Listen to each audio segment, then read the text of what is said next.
A missão da Igreja de Cristo. Qual é a grande missão da Igreja de Cristo? Sabemos que a maior missão da Igreja é propagar o Evangelho de Cristo, a poderosa mensagem da cruz. E assim, nós devemos fazer a diferença no mundo. Introdução.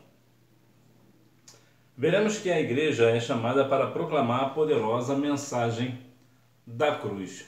Muitas vezes falamos certas situações, vivemos, melhor dizendo, certas situações e nos esquecemos que verdadeiramente o nosso foco é unicamente falar da mensagem da cruz, que é a respeito de Cristo ter morrido na cruz por nós pecadores, para que nós venhamos, através da fé nele, termos a nossa salvação. Muitas vezes falamos sobre a questão disso ou daquilo na igreja. Falamos vários assuntos, grandes situações, assuntos alguns até muito importantes de ser comentados, mas de modo geral perdemos muito tempo na igreja falando de coisas que não devemos e nos esquecendo de falar da poderosa mensagem da cruz.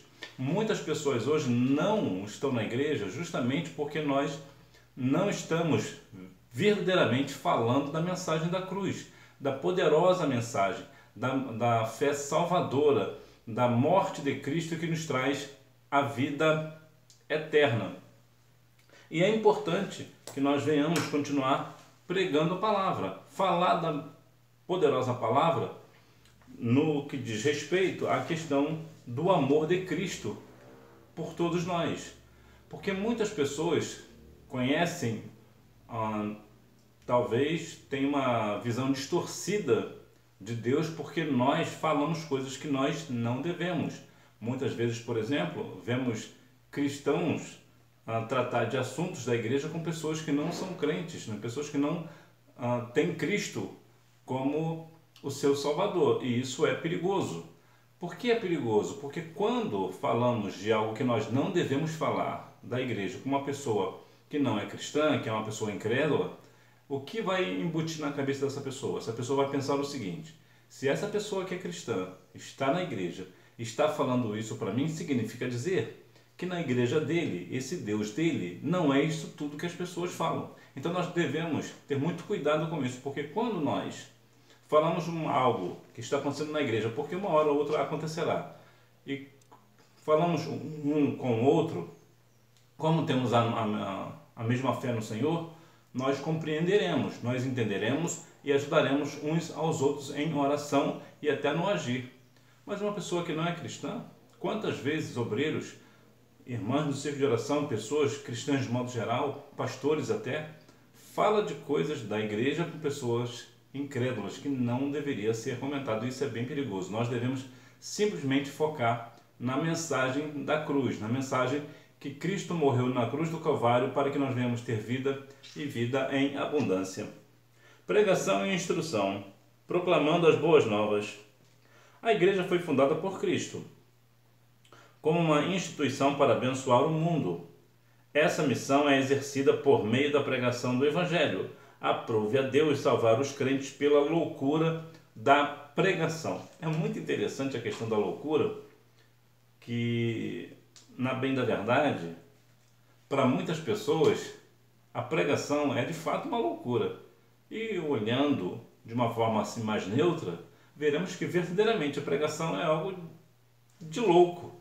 Por quê? Porque imagina, por exemplo, um sol, que no Brasil é um país muito tropical, imagina, por exemplo, um sol de 40 graus, por exemplo, e nós estamos pregando a palavra debaixo de um sol quente. Isso não é loucura? Fala a verdade. Não é uma coisa assim que... E entre tantas e tantas coisas, isso aqui é só para a gente ter uma noção, né? E é justamente por causa dessa loucura é que Cristo está salvando pessoas. Porque é numa loucura dessa, numa situação dessa, que está alguém padecendo uma situação muito difícil. E porque está um louco pregando, o que acontece? As pessoas são salvas. Lembra de João Batista? Pregava onde? Pregava no deserto. Que é coisa de maluco do que isso? Isso é coisa de doido.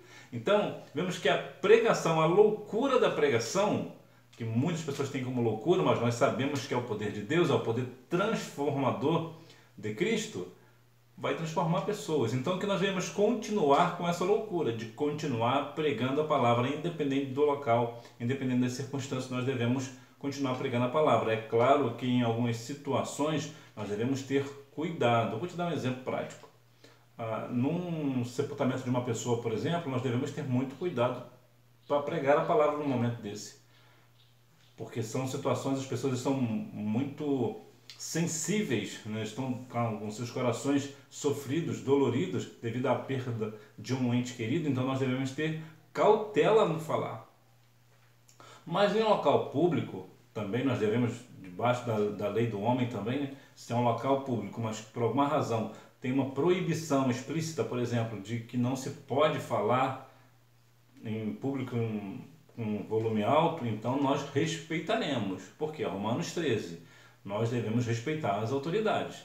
Agora, se é um local que está amplo para que nós venhamos falar a palavra, falaremos. Por exemplo, em conduções públicas, por exemplo, trem, metrô, em alguns lugares de algumas cidades do Brasil é proibido. Não sei se em todas as cidades, mas algumas cidades são proibidas de falar, de pregar o evangelho dentro dos vagões.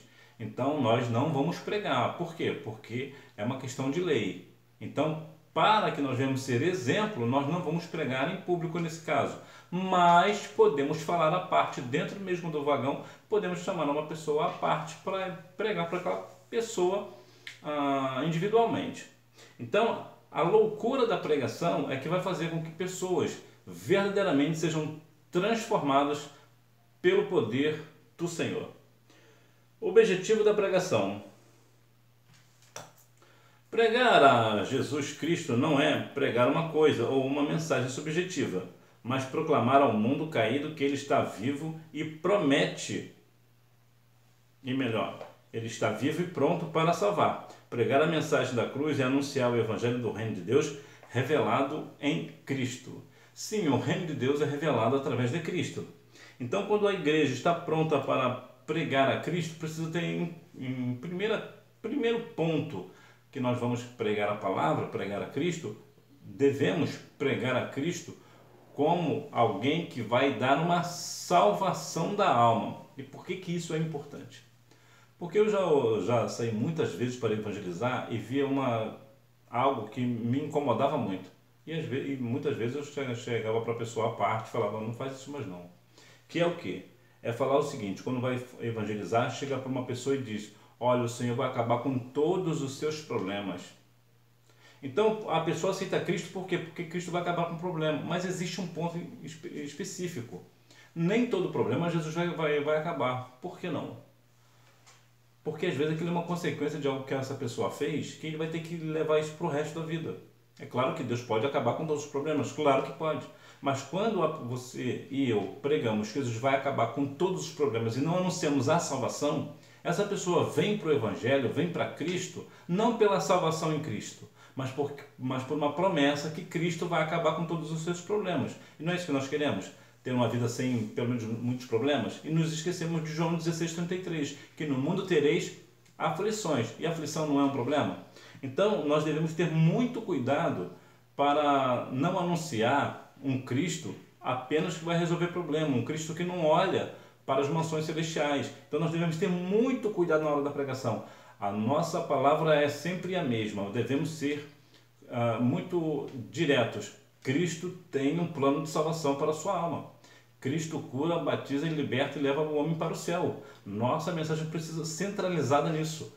Por quê? Porque quando nós falamos, por exemplo, vamos pregar a palavra, pregar a Cristo, falamos que Cristo vai resolver todos os seus problemas financeiros, por exemplo, você vai ter uma vida próspera, essa pessoa vai vir para Cristo não por Cristo, mas pela vida próspera que esse Cristo prometeu. Então nós devemos ter muito cuidado com esse tipo de ministração, com esse tipo de mensagem. A mensagem da cruz é: Jesus salva, cura, batiza com o Espírito Santo e leva para o céu. Esse é o ponto central. Discipulando os convertidos. Pregar é proclamar e levar a palavra de Deus aos que estão do lado de fora da igreja. Quando nós vamos pregar para as pessoas que estão lá fora, fora do templo, pessoas que ainda não são salvas na pessoa de Cristo. Nós vamos levar a palavra, nós vamos pregar a palavra para essa pessoa. enquanto que discipular é instruir os que estão do lado de dentro. Então nós pregamos a palavra para a pessoa que está fora e instruímos na palavra que eles estão dentro. Eu já comentei aqui algumas vezes, eu vou comentar mais uma vez. Quando eu era líder de mocidade, nós estávamos evangelizando e Deus falou ao meu coração para que nós viéssemos ir na casa de uma pessoa. No entanto, aquela pessoa estava conosco, estava evangelizando conosco. Era uma jovem e eu fiquei meio... Eu falei, será que isso é coisa minha? E continuamos. E aquela voz vinha direto ao meu coração. Termine o evangelismo na casa dessa jovem. E foi isso que eu fiz. Quando essa jovem perguntou, né? Então, acabou o evangelismo? Eu falei, não, ainda falta uma casa. Ela, qual é a casa? Eu falei, a sua. Aí chegamos na casa dela e falamos da palavra do Senhor para ela. E ela chorou copiosamente. Por quê? Porque ela comentou que ela estava ali completamente triste, estava evangelizando, mas estava muito triste porque ela pensava que Cristo tinha abandonado ela porque ela não recebia visita de ninguém. Ela nunca havia recebido, por exemplo, a visita dos jovens. E os jovens estavam todos ali, que era justamente um evangelismo de jovens. Então veja que nós devemos pregar para as pessoas que estão fora, é verdade, mas às vezes é necessário que nós venhamos também olhar para dentro, discipular as pessoas que estão dentro, mas também visitar essas pessoas, às vezes até pregar a palavra para essas pessoas, porque às vezes não é nem que ela não confia mais, é porque ela pensa que está abandonada. Então nós devemos ter cuidado com isso também. Nós pregamos para fora, mas também devemos instruir dentro da palavra aqueles que estão dentro da casa do Senhor. Sinopse: a igreja fundada por Cristo tem o propósito de abençoar o mundo por meio da pregação do Evangelho e do discipulado em palavras e ações. Adoração e edificação, uma comunidade adoradora. No contexto bíblico, a adoração significa dar glória que é devida somente a Deus. É tirar a atenção de nós mesmos para centrarmos unicamente no Senhor. Quantas vezes os teus planos não têm funcionado? Sabe por quê? Porque você pensa muito no que você vai fazer, no que você vai agradar. E muitas vezes o homem está no centro. Você se esquece de colocar Deus no centro. Você esquece de se perguntar: eu vou fazer esse projeto, mas Deus está nesse negócio? Eu vou fazer isso para a glória de Deus. Então, muitas vezes, você está fazendo algo errado. Por quê? Porque a sua adoração está, às vezes, até bem intencionada, mas está mal direcionada, né? Tu tem uma boa intenção de fazer, mas a direção que é para Deus você não está tendo. Então, você precisa ter cuidado para saber o seguinte: o que esse projeto que eu estou fazendo é um serviço de adoração a Deus? É um serviço que vai honrar a Deus? Esse projeto vai colocar Deus em primeiro lugar? As pessoas irão dar glórias a Deus por causa desse projeto que eu tenho? Então nós devemos ter esse cuidado de colocar todos os nossos projetos na mão do Senhor. E se falando de adoração, adorar modo direto, né? É dar glórias a Deus, exaltar a Deus, é tirar o centro, né? Me tirar do centro. Eu não sou o centro é o Senhor. Eu preciso glorificar o nome do Senhor, ainda que eu esteja passando por isso ou por aquilo. Eu preciso continuar glorificando o nome do Senhor, porque Ele está no centro. E o que é adoração? Adoração é tudo aquilo que você faz que engrandece o nome de Deus. E isso pode ser muitas coisas, não é somente estar na casa do Senhor, louvando e adorando o seu santo nome, lendo a palavra do Senhor, jejuando. Às vezes até em gestos simples, o nome do Senhor é glorificado através da sua vida. Por quê? Porque as pessoas veem você praticando aquela boa ação, aquela situação que todo mundo está, talvez, desiludido com alguma situação, e você chega com uma palavra boa e você edifica aquela vida daquela pessoa. Então, isso é uma adoração. Por quê? Porque você fez no intuito que adore ao Senhor, glorifica, engrandece o nome de Deus. Então, a adoração é tudo aquilo que você faz que engrandece o nome de Deus. O nome de Deus é engrandecido pelo aquilo que você está fazendo. Uma comunidade edificadora. A igreja é uma comunidade proclamadora, adoradora e edificadora. A palavra grega, traduzida como edificar, é usada no seu sentido literal de construir um edifício e, metaforicamente, no sentido de crescimento espiritual. Então, vemos que aqui no sentido material, vemos a questão de edificação, como edificar uma casa na rocha, por exemplo. A casa ali está edificada, está firme, o alicerce dela está firme e ela não vai se romper. Por exemplo, edifícios, por exemplo, né? Tem o nome, né? Edifício, edificação. Um edifício, por exemplo, imagina a base desse edifício de vários e vários andares. O que ele está? Ele está firme, né? Ele não vai nem para um lado e nem para o outro, ele está firme, ele está firmado. E no sentido espiritual, vem para nós o sentido da palavra de estar firmado, por exemplo, na palavra de um evangelista, de um pastor, de um mestre, ou seja, nós estamos edificados pela palavra. Então a palavra que é proclamada na igreja através dos profetas, dos evangelistas, pastores e mestres, nos traz uma palavra que edifica o nosso coração. E o nosso coração é edificado aonde? Em Cristo e na sua palavra. Portanto, nós devemos continuar sendo uma igreja que edifica, que faça com que as pessoas tenham no seu coração uma palavra de edificação que será firmada no Senhor. As pessoas terão uma palavra no seu coração, que o seu coração agora vai ficar firmado no Senhor, independente das circunstâncias. Sinopse: a genuína adoração e edificação mútua é fruto de uma vida de devoção e serviço a Deus, em contínuo crescimento. Comunhão e socialização. A fé na esfera fraternal. Um dos pilares da igreja primitiva estava na comunhão. A palavra grega koinonia, traduzida aqui como comunhão, ocorre 19 vezes no Novo Testamento. E o seu sentido é literalmente de parceria, participação e comunhão espiritual. Comunhão, existe até, não sei se ainda existe, né, Ministério de Louvor e Coinonia. Quando falamos de comunhão fraternal, estamos falando de parceria. O que é este negócio de parceria, de participação? É quando, por exemplo, você tem algo para fazer, um projeto ou algo na sua casa, por exemplo, dá um exemplo aqui prático, e alguém vai lá e ajuda você. O que é isso? Isso é koinonia, isso é algo fraternal, é uma comunhão. E no sentido espiritual, nos traz a ideia de ter algo em comum, né? que nós temos em comum, a fé no Senhor. Então, muitas igrejas hoje não é firmada, não é firme nas suas posições, até mesmo na sua estrutura de pessoal. Por quê? Porque não estão em coinonia um com o outro. Nós devemos estar sempre em união, como diz Salmo 133, 1. Nós devemos estar na mesma comunhão, no mesmo interesse, fazendo algo que é comum a todos, que é adorar o nome santo do Senhor. E ajudar, claro, uns aos outros, né? A ideia de parceria é ajudar aqui uns aos outros, é o social, né? Fazer o social. Unidade e fraternidade. Jesus orou pela união fraterna de seus discípulos. Um dos grandes males da igreja odierna está justamente na quebra da comunhão cristã, que tem provocado grande fragmentação no corpo de Cristo. Odierna é uma palavra difícil, né? Quer dizer atual. Ou seja, a igreja atual hoje ela é muito enfraquecida, porque muitas vezes há pessoas dentro da igreja que sequer falam um com o outro. Há situações, eu conheço casos, por exemplo, de filha que não fala com o pai, né? Aliás, não falava com o pai, né? Por causa de uma situação ou outra. Então, são situações de mãe que não fala com filha, entre tantas outras coisas.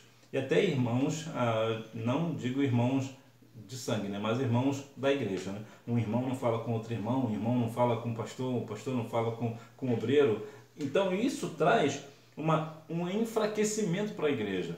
A igreja, ela é, sim, formada por pessoas diferentes, pessoas que têm pensamentos diferentes, mas nós temos a mesma fé no mesmo Senhor, temos isso em comum. Então nós devemos estar em comunhão, nós devemos estar verdadeiramente com uma unidade. Ó, quão bom e quão suave é que os irmãos vivam em união, unidade, ter a mesma direção, né? Estar ligados um com o outro, né? Nós devemos estar assim. Para quê? Para que a igreja esteja firme um com os outros. Quando algo acontece com um, acontece comigo também. Quando algo acontece comigo, acontece para toda a igreja. Então nós devemos fazer como a Bíblia nos orienta, né? Chorar com os que choram e se alegrar com os que se alegram. Então nós devemos ter a mesma unidade, né? A mesma unidade de irmãos, a mesma situação. A fé na esfera social. A fé cristã também precisa ser expressa na esfera pública. Ela tem o seu lado social. Se por um lado o substantivo grego significa comunhão, por outro lado o verbo grego possui também o sentido de ajuda contributiva e partilha. Nesse sentido, é literalmente ajudar o necessitado. Quando a igreja está no mesmo intuito de ajudar o próximo, e aqui o ajudar é de estender a mão, né? Quando uma pessoa não tem o seu alimento, por exemplo, a igreja vai lá e cede esse alimento para aquela pessoa, está assim estendendo a mão ao necessitado. E a igreja precisa fazer isso. E infelizmente muitas igrejas hoje estão deixando de fazer isso. Muitas igrejas hoje nem lembram mais o que é assistência social, né? Geralmente todas as Assembleias de Deus tinham um culto específico da assistência social, que os membros traziam para a igreja 1 quilo de alimento não perecível ou mais, né, de 1 quilo, dependendo da situação da pessoa, né? Então aquilo ficava na igreja, e quando chegava alguém necessitado, juntava todos aqueles quilos, né, dependendo da circunstância, e entregava para aquela pessoa necessitada. Muitas igrejas hoje nem lembram mais do culto da assistência social. Algumas igrejas hoje nem tem mais, né? Então nós devemos voltar às raízes, olhar para a pessoa necessitada, até porque foi algo que o Senhor nos orientou a fazer, que eu tive fome e me deste de comer. Então nós devemos fazer isso a todos, no sentido não de ter glórias aqui, mas de fazer aquilo que Cristo mandou que façamos. Nós devemos estar um com o outro ligado para estender a mão ao necessitado, né, que é o social, né? Fazer o social, ele tem uma força muito grande para a igreja. E muitas vezes a igreja parece não entender isso, não perceber isso.